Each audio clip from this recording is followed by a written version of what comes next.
Sebelum menyambungkan judul dengan isi informasi, kita sebentar ke tahun 1030-an di mana Jerman adalah negara kalah Perang Dunia Pertama, menanggung beban sangat besar, bukan saja dalam negeri, namun harus membayar biaya perang negara-negara pemenang perang, yang semua itu tertera dalam treaty dalam perjanjian Versailles, yang memalukan juga berat bagi Jerman. Jerman harus menanggung beban war reparation, efek kerusakan Perang Dunia Pertama senilai 132 billion gold mark, atau pada saat ini senilai 310 billion dolar, atau senilai 60 bulan biaya perang Rusia di Ukraina. Kala itu di tahun 1920-an hingga tahun 1930-an, Jerman dalam hutang yang besar, moral bangsa turun rendah, kekacauan di mana-mana yang membuat masyarakat harus turun ke jalan untuk protes setiap harinya. Dalam 2 pemilu sebelumnya hingga tahun 1933 di Jerman, pemerintahan kala itu gagal membuat stabil ekonomi dan masalah sosial makin memburuk. Ekonomi Jerman mengalami hyperinflasi,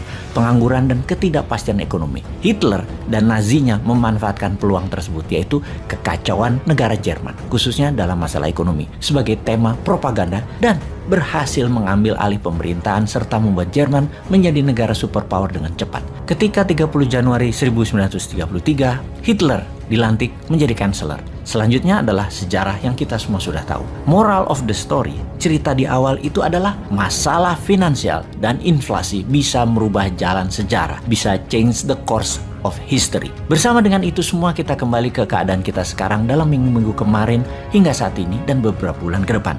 Terdapat fakta bahwa bursa saham bergelimpangan, nilai mata uang negara lemah kehilangan nilainya, harga bahan bakar meningkat tajam, harga komoditas pangan meningkat drastis. Dan bersama itu kita menjelaskan apa arti inflasi sebenarnya dan apa pengaruh inflasi. Selain dari kekuatan daya beli atau purchasing power yang menurun, namun pada kehidupan kita sehari-hari, apa pengaruh inflasi tersebut? Apa efek inflasi bagi dunia saat ini? Sehubungan dengan inflasi semakin meningkat, sebaiknya harta Anda, uang Anda diletakkan sebagian di emas. Dunia saat ini dikuasai berbagai macam kepala negara dan bentuk pemerintahannya. Ada yang atas nama demokrasi yang dimodifikasi, ada rezim otoriter, ada bentuk kerajaan atau sistem monarki, dan banyak rupa, model, dan sistem pemerintahan. Pertanyaannya, apakah akan selamanya begitu di masa ekonomi terbatas dan inflasi tinggi seperti yang sekarang sedang terjadi? Atau akan berubah total, bahkan terjungkal penguasa yang gagal kelola inflasi tersebut? Kita semua tahu, inflasi akan mempengaruhi politik sebuah negara atau sebuah wilayah. Juga akan banyak perubahan kebijakan, juga perubahan prioritas sebuah pemerintahan, juga berefek kemiskinan. Kita akan bahas 4 masalah hal tersebut. Pertama, inflasi mempengaruhi politik. Inflation juga disebut sebagai the mother of political change, atau inflasi adalah ibunya perubahan politik. Seperti di awal video narasi kita ceritakan, post-war, efek setelah Perang Dunia Pertama. Kemudian juga di Indonesia misalnya, resesi ekonomi di 1996, kemudian menjadi krisis ekonomi di tahun 1997, di mana membawa krisis politik di tahun 1998 dengan tergulingnya pemerintah Orde Baru, dan sekarang perang Ukraina antara Rusia dan NATO. Efek pandemi 2 tahun ditambah perang yang lebih dari 120 hari di Ukraina confirm penyebab awal inflasi dunia sejauh ini. Bahkan yang memprotes agar perang segera disudahi dengan Rusia mendapatkan apa yang Rusia mau, yaitu wilayah buffer, Donbas dan Crimea, dan mendapatkan janji NATO tidak menambah lagi anggota NATO baru, terutama di perbatasan Rusia seperti Ukraina dan Finlandia. Sementara Amerika dan sekutu G7 kemarin mengatakan tidak akan berhenti perang hingga Rusia kalah atau mundur balik keluar Ukraina. Agaknya perang akan menjadi panjang, mengingat sebentar lagi dalam semester kedua tahun 2022, Oktober hingga Februari adalah musim dingin terdingin yang akan terjadi di Eropa Barat dan Eropa Timur.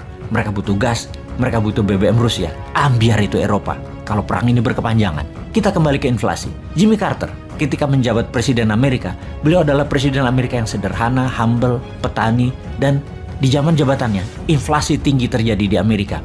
Harga makanan meningkat tajam dan harga bensin tinggi. Tingkat pengangguran terburuk dalam 10 tahun terakhir di zaman Jimmy Carter, ditambah derak kartel menguasai jalanan Amerika. Ujung-ujungnya inflasi menumbangkan Jimmy Carter, diganti oleh Ronald Reagan dengan kemenangan telak. Saat ini di Amerika harga pangan juga naik 10% dalam 4 bulan terakhir. Harga BBM naik 8%. November tahun ini Joe Biden menghadapi midterm election. Peluangnya adalah inflasi akan memukul Biden dan akan merubah jalan sejarah politik Amerika ke depannya. Kita ke India sekarang. Di tahun 2014, Perdana Menteri lama India, Manmohan Singh, inflasi India terburuk kala itu, sehingga Narendra Modi berkuasa dengan telak. Sekarang kita semua mengerti apa yang inflasi bisa lakukan kepada sebuah pemerintahan. Kita mereview inflasi dunia, global inflation.